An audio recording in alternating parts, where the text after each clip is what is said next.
Kelompok 212 ini super ngadi-ngadi banget. Masa mereka ngusulin agar tanggal 2 Desember sebagai hari libur nasional? Usulan itu disampaikan di atas panggung reuni 212 oleh Muhammad bin Hussein Alatas, ketua panitia acara itu. Mumpung ada Wamenak dan gubernur, saya usul, bagaimana kalau 2 Desember jadi hari ukhuwah Indonesia? Setuju tidak? Ucapnya dengan lantang. Jadi 2 Desember jadi libur nasional, setuju tidak? Tanyanya lagi kepada peserta reuni. Usulan itu pun mendapat teriakan setuju dari para peserta. Merasa girang dengan jawaban audiens, Muhammad pun kemudian berseru takbir dan dijawab dengan Allahu Akbar oleh audiensnya. Menurut Muhammad, dengan ditetapkannya sebagai libur nasional, umat Islam bisa berkumpul di Monas tiap 2 Desember. Jadi 2 Desember libur, insya Allah, tiap mau harinya jatuh Senin, Selasa, Rabu, tetap hari libur nasional. Kita tetap bisa kumpul di Monas. Setuju? Kata dia. Mengetahui usulan itu, banyak netizen yang sinis dengan rencana itu. Usulan absurd yang di luar nalar sehat. Berapa juta jam kerja hilang oleh kegaduhan ini? Kok malah akan dijadikan libur nasional? Tulis seorang netizen. Sebaiknya jangan cuma bulan Desember aja. Bulan lain yang ada tanggal cantik seperti 211, 111, 222, 313, 144, dan seterusnya dijadikan hari libur juga. Tulis yang lainnya.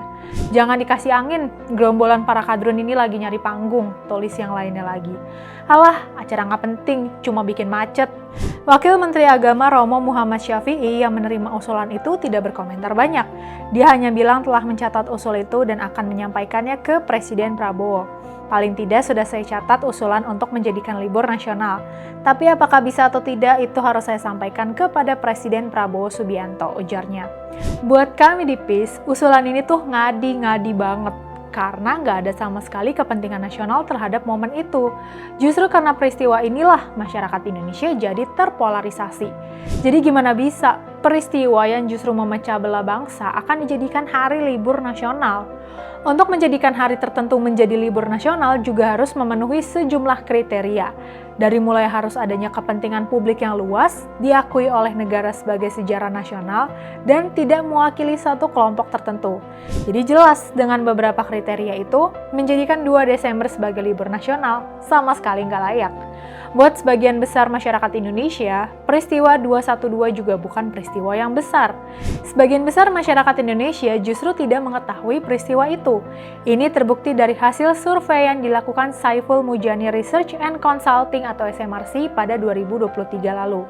Hanya 39% publik yang mengetahui peristiwa itu, 61%-nya tidak mengetahuinya. Dan dari yang tahu peristiwa itu, hanya 45% mengaku setuju dengan gerakan 212.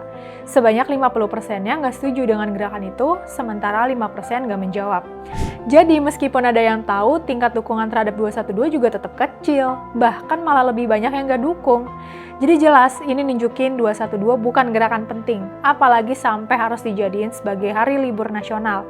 Kelompok 212, bangun-bangun, udahin mimpinya.